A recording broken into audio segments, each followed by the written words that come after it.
My name is Megan. I am starting this journal vlog. People don't do that anymore. My neuropsych doctor has encouraged me to start a YouTube channel because she thinks I can help other people.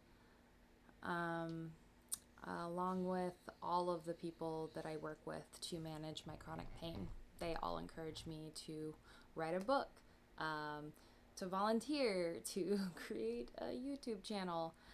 It's really hard for me to be a part of social media. All of that adds stress and strain to my body, which I don't have a lot of energy most days.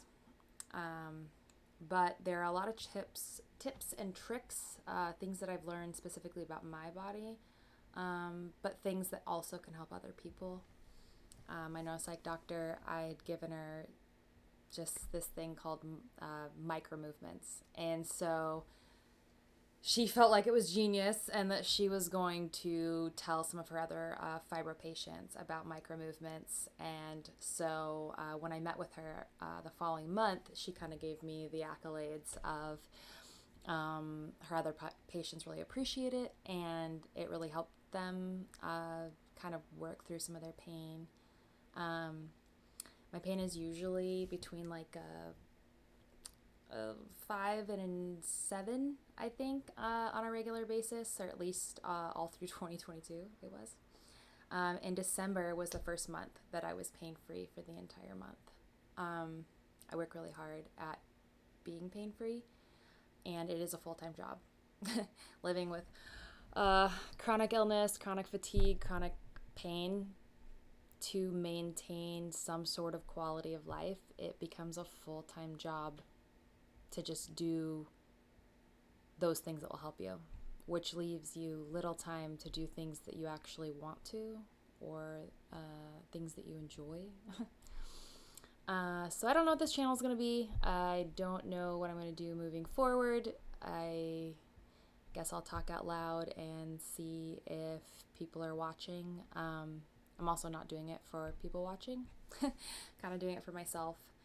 Pushing myself outside my comfort zone. I've been doing a lot of exposure therapy for OCD. Kind of what gave me my life back this last year as I started Ritalin.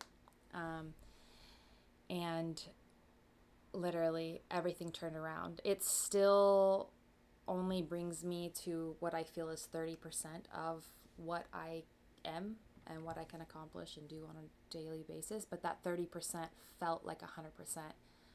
Compared to what I could do before, which at times last year, literally a year ago, I could barely get out of bed. It was very difficult to stand. I would just have rushes of like feeling like I'm gonna pass out and nausea and fatigue, and it was just pulling me down. I kept having to lay down and sleep. I couldn't figure out how to get outside this cycle. So that was January. March 10th is when I finally got the diagnosis for POTS. And that was a huge relief. It was a validating moment. I actually have a video. I might upload that because it's very raw and very real, at how grateful I felt and how validated I felt finally getting some diagnosis that I could use to move forward with some sort of plan of action.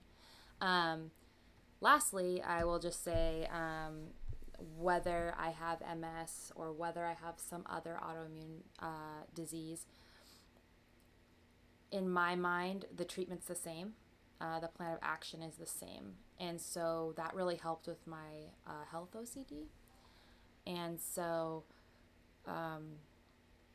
yeah, that was just like, okay, I need to focus on exercise and nutrition and creating routines and creating lifestyle changes that actually stick. And that I can be consistent with. So that's what I've been working on. Said a lot and said so a lot. Hopefully I'll get better. I am terrible at speaking to people, in front of people. I'm usually like the social butterfly, and people don't understand why I don't have more friends.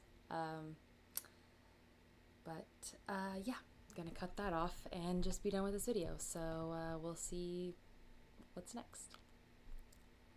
Out.